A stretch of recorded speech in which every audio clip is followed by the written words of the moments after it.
¿Qué tal, compañeros? Es un gusto comunicarme con ustedes por este medio para en esta ocasión compartir aspectos muy importantes sobre la metodología de investigación y la elaboración de un proyecto, en este caso un preproyecto de investigación, que nos llevaría finalmente a encontrar un problema, un planteamiento al problema y una justificación metodológica. Este último tema, el de la justificación metodológica, es uno de los temas de igual o mayor relevancia dentro de un diseño de proyectos de investigación.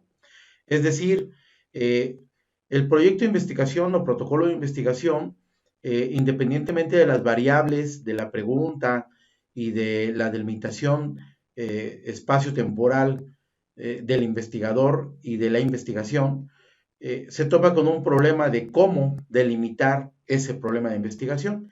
Y ese cómo nos refiere rápidamente a lo que es la metodología de la investigación. Diferentes autores, diferentes textos, diferentes propuestas para elaborar proyectos de investigación. En esta ocasión revisaremos uno un poco, digamos, transversal a los enfoques clásicos de la metodología de la investigación, el cual empieza referenciando diferentes tipos de estudios y criterios de clasificación de acuerdo a la investigación y en función del objetivo de investigación que se desee alcanzar. Este autor es Ignacio Méndez, es un libro del 2012, es un autor que preciso y recuerdo nuevamente con ustedes, proviene de las áreas exactas, de las áreas físico-matemáticas, que sin embargo se topan con los mismos problemas de la investigación social, de la investigación en humanidades, que es delimitar un adecuado proyecto de investigación. Por lo tanto, algo que me parece muy rescatable de la propuesta de Ignacio Méndez es que consideremos el protocolo de investigación en función a los objetivos que se pretenden alcanzar y de los recursos que se dispone y el tipo específico de problema que se quiere abordar. Es decir, los criterios para clasificar una investigación se presentan de acuerdo, el autor habla a dicotomías, ¿sí? Estas dicotomías dice las cuales no son mutuamente excluyentes y la combinación de ambas o de estas puede resultar en una estructura específica de un estudio distinto o diferente. La propuesta la vamos a ver en un cuadro más adelante en esta presentación que nos permitirá recordar cada uno de estos dicotomías. El autor señala de manera breve que estos criterios de clasificación de los estudios se definen con base al periodo en que se capta la información, la evolución del fenómeno a estudiar, la comparación de poblaciones o universos y la interferencia del investigador en el propio estudio. De acuerdo con el periodo que se capta la información, el autor nos menciona que hay un tipo de investigación retrospectiva. Su nombre lo indica, estudio cuya información se obtuvo anteriormente a la planeación con fines ajenos al trabajo de la investigación que se pretende hacer. El tipo B sería el retrospectivo parcial. Este estudio cuenta con una parte de la información, el resto estaría por obtenerse. Para fines de clasificación, se considera en general un estudio retrospectivo. Pero aquí precisemos, ¿es un estudio retrospectivo parcial, de larga duración o de duración corta o parcial? Y los prospectivos, o también llamados estudios del futuro. Estos estudios nos indican que toda la información se recogerá de acuerdo a los criterios que un investigador opta y los fines específicos de la investigación después de la planeación de la misma. Es decir, estos tipos de estudios son poco comunes, pero son estudios muy interesantes y muy importantes que nos pueden marcar tendencia y generar un análisis de escenarios. Hablaremos un poquito más adelante en una mejor ocasión de este tipo de estudios. Otra forma de clasificar a los protocolos de investigación, de acuerdo con el autor, es la evolución del fenómeno estudiado, es decir, puede ser longitudinal o transversal. Longitudinal. Este estudio se mide en varias ocasiones la variable o las variables involucradas. ¿Qué implica? Implica un seguimiento de estudiar la evolución de estas unidades o variables en el tiempo, ¿sí? Ya sea en este caso retrospectivo o retrospectivo parcial. Por esto se entiende la comparación de valores de o las variables de cada unidad en las diferentes ocasiones. Así sería la definición de un estudio longitudinal. Es una especie de línea del tiempo. Bien, y el criterio B, lo transversal, es un tipo de estudio en el cual se mide una sola vez la o las variables, se miden con características de uno o más grupos en un momento dado sin pretender evaluar la evolución de estas unidades. Es decir, los estudios transversales también son estudios considerados de cortes. Si yo hago un estudio retrospectivo, en lo general, puedo ubicar una línea del tiempo del 2000 al 2020. Tengo un periodo de 20 años, o del 2010 al 2020, un periodo de 10 años. Pero me interesa por las características del muestreo o de la comparación, detenerme en un año en lo particular o en un par de años. Entonces, ahí es donde podemos hacer un corte de manera transversal, ¿sí? De uno o varios cortes. Bien, también un último criterio o un tercer criterio es de acuerdo a la comparación de las poblaciones de estudio. Y entonces el autor nos va a decir, nos va a advertir que este tipo de estudio puede hacer que nuestro estudio sea descriptivo o bien sea comparativo. En cuanto a lo descriptivo, pues su nombre lo indica, cuenta solo con una población que se pretende describir en función de un grupo de variables y respecto a la cual no existe un supuesto central o una hipótesis central. Y en cuanto a la población comparativa, es un estudio en el cual se exigen dos o más poblaciones, donde se requiere, su nombre lo indica, comparar algunas variables para contrastar, ¿sí?, la hipótesis o bien el supuesto de investigación. Es decir, la comparación en sí también es un método de investigación y habría que cuidar si el nivel de comparación es alto, es medio o es bajo. Y recordar mucho las palabras de otro autor que, si bien no es propiamente de metodología, nos habla de cuál es la lógica en las ciencias sociales de la comparación, que es Giovanni Sartori. ¿Qué comparar? ¿Cómo comparar? ¿Y para qué comparar? Es muy importante cuando queremos identificar este tipo de estudios de esta manera. De aquí, lo que tenemos que aclarar también es que podemos tener un resultado de acuerdo a estas poblaciones, ya sea de causa a efecto o bien de efecto causa, como lo podemos ver en el esquema, ¿sí? Aquí tenemos también de efecto causa, es decir, conocemos los efectos, pero desconocemos las causas. Entonces buscamos las causas en la investigación, o al revés, conocemos las causas, pero no sabemos cuáles son sus efectos. Esto es muy importante que lo meditemos y lo analicemos a la hora de cuestionarnos el planteamiento del problema y la pregunta de investigación con esas unidades de muestreo. Una característica del fenómeno de investigación o que el autor Ignacio Méndez nos propone es prácticamente la primera, como clásicamente decíamos en el método científico. El primer paso muchas veces es la observación simple y directa. El autor y la obra refleja un interés muy específico por estudiar lo empírico de los fenómenos sociales o naturales. Por eso hace mucho hincapié en que esta es una primera característica a todos. El estudio en el cual el investigador solo puede describir o medir el fenómeno estudiado. Por tanto, no puede modificar a voluntad propia ninguno de los factores que intervienen en el proceso. Y uno que puede generar cierta polémica, pero que también es susceptible de discusión y análisis en la metodología de la investigación social, el tipo de estudio experimental. En este sentido, prácticamente el consejo de los autores y mi consejo personal es que hablemos de lo cuasi experimental para la investigación social y no propiamente de la experimentación, cuya lógica para las ciencias sociales es un tanto distinta.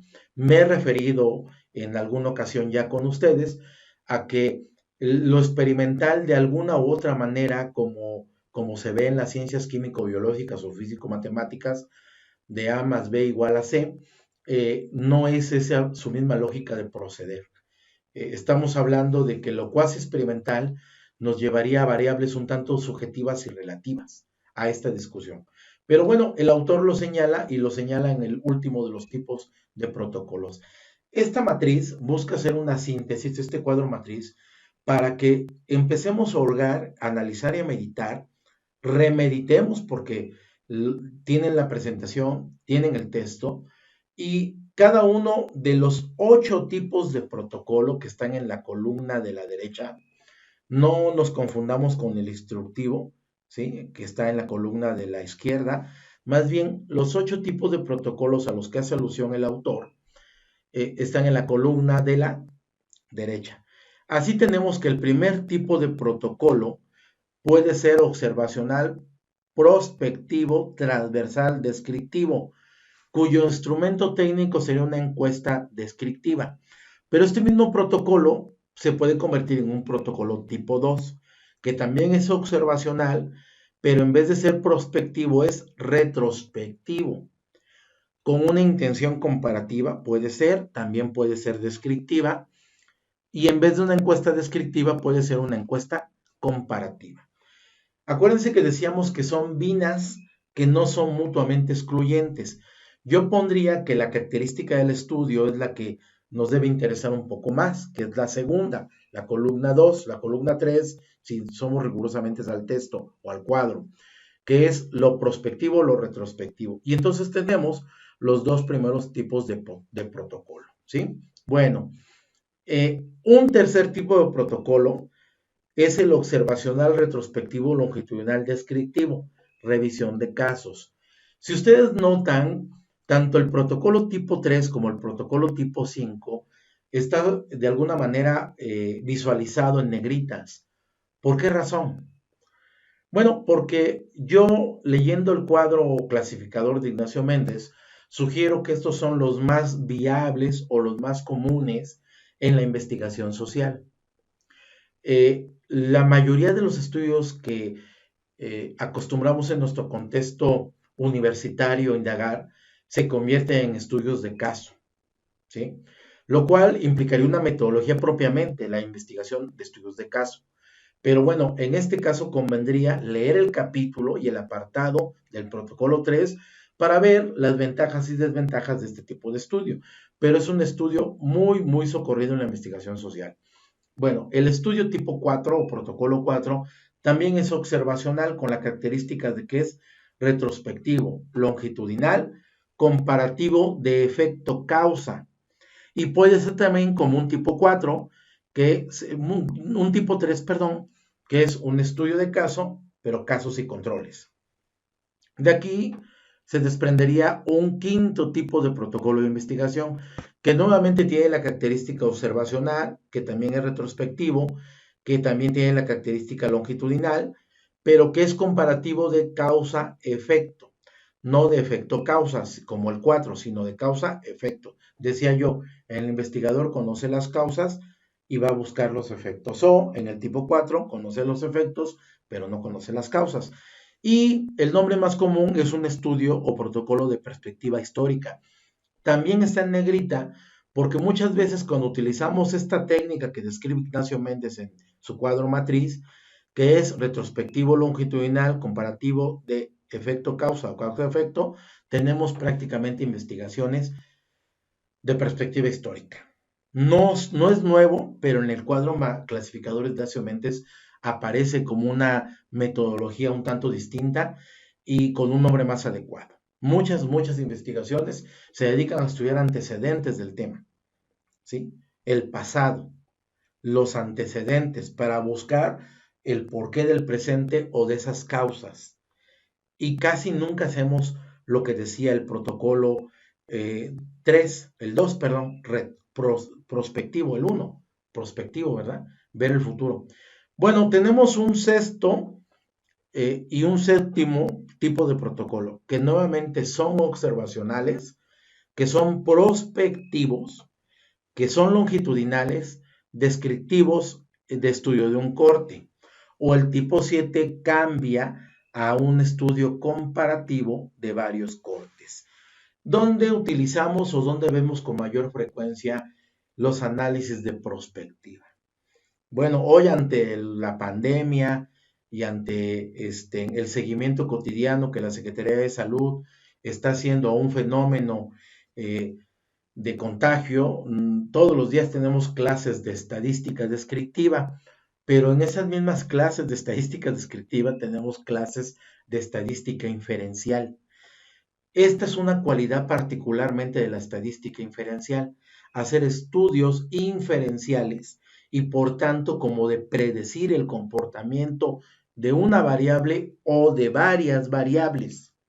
Por tanto, este tipo de protocolo 6 y 7 son investigaciones robustas en datos descriptivos, pero no son como propiamente el 2, ¿no? Que es una encuesta descriptiva, el 1, perdón, otra vez, me equivoqué. Pero sí vemos que el estudio prospectivo tiene que tener una base de datos, pero esta base de datos, ¿qué hago con ella? Pues estoy buscando la relación entre variables y entonces puedo hacer una generación de análisis de escenarios. Si buscamos qué hace la estadística inferencial, pues básicamente utiliza técnicas estadísticas de regresión lineal, donde podemos ver el comportamiento, tratar de predecir el comportamiento de una variable en el futuro. Ninguno de estos datos son exactos, pero son estudios que se utilizan para análisis de población, para ley de oferta y demanda, para hábitos de consumidores. En cuestiones más técnico-administrativas, que no son comúnmente observables en las ciencias sociales, al menos en mi experiencia. Pero ahí está el protocolo. Y el último, y del cual prácticamente pediría que nos olvidáramos de momento, es el protocolo tipo 8. ¿Por qué se cambia la característica en el primera columna? Ya no es observacional como los 7 anteriores.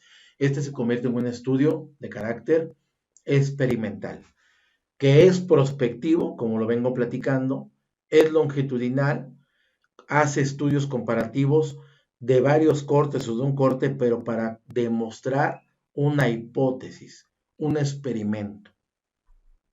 Recuerden que parece sinónimos hipótesis de supuesto, pero la diferencia técnica sería que la hipótesis nos obliga rigurosamente a la demostración de la misma. Y en el supuesto podemos construir una premisa o un silogismo un tanto más subjetivo o abierto. Es muy importante que me hagan llegar sus dudas o preguntas sobre este cuadro clasificador, porque tendrían que seleccionar al terminar este seminario, este curso, un tipo de delimitación metodológica para la investigación que pretenden abordar. Uno de los primeros 7. Yo le subrayé con negritas 2, por las razones que ya esgrimí. Pero a final de cuentas ustedes pueden hacer una combinación y hacer su propuesta de limitación teórica metodológica. Algo muy interesante para concluir esta presentación es que el libro de Ignacio Méndez, de cada uno de estos 8 tipos de protocolos, nos va a decir cuáles son las ventajas y las desventajas. Aquí, por ejemplo, ocupo el ejemplo del protocolo 4, casos y controles, retrospectivo, longitudinal, observacional, comparativo, de efecto causa, y nos va diciendo cuáles son las ventajas y cuáles son las desventajas, ¿verdad? Bueno, esto hace que podamos apreciar y valorar las fortalezas o bien las debilidades o las oportunidades que tenemos en nuestra investigación. Advierto una cosa, el autor es es proveniente del área, insistía, del área de las ciencias exactas, y mucho también de este estudio de ventajas y desventajas les puede parecer un tanto médico, químico o físico, y entonces se preguntarán por qué lo aborda así. Bueno, porque es la propia circunstancia y contexto del autor, pero es más de una característica, va a ser fácilmente entendible. Y creo que eso nos va a permitir entender cuál es la ventaja de elegir uno de estos 7 tipos de protocolos o bien cuál era la desventaja. Bien, pues solamente me quería recordar que a la par de este cuadro clasificador o de bien la elección que ustedes hagan en lo individual para su proyecto de investigación, de uno de estos 7 tipos de delimitación metodológica, habría que agregar el planteamiento del problema, ¿no? Que no solamente es el título del trabajo de investigación o de la tesis, sino el problema, el planteamiento del problema con las dos variables más importantes del mismo. La variable Y, que es la variable dependiente, y la variable X, que es la variable independiente. La relación de estas es muy importante, ¿sí? Porque la variable dependiente, como su nombre lo dice, de ella depende la investigación. Si les cambiamos su variable dependiente Y, les cambio la tesis. En cambio, si ustedes no tienen dudas o yo llego a modificarles por observación concreta de su investigación la variable X, estoy quitando una variable independiente que puede ser efecto causa o causa-efecto. Habría que analizarlo, pero tienen que resumirlo así. Estudiar los antecedentes del tema es fundamental y me referiré con ello en una presentación posterior. Delimitar los objetivos de la misma y generar la hipótesis o supuesto de nuestra investigación. Espero que esta presentación contribuya a solucionar dudas y las que no, espero atentamente la retroalimentación de las mismas para que podamos concluir un adecuado preproyecto de investigación. Muchas gracias por su atención.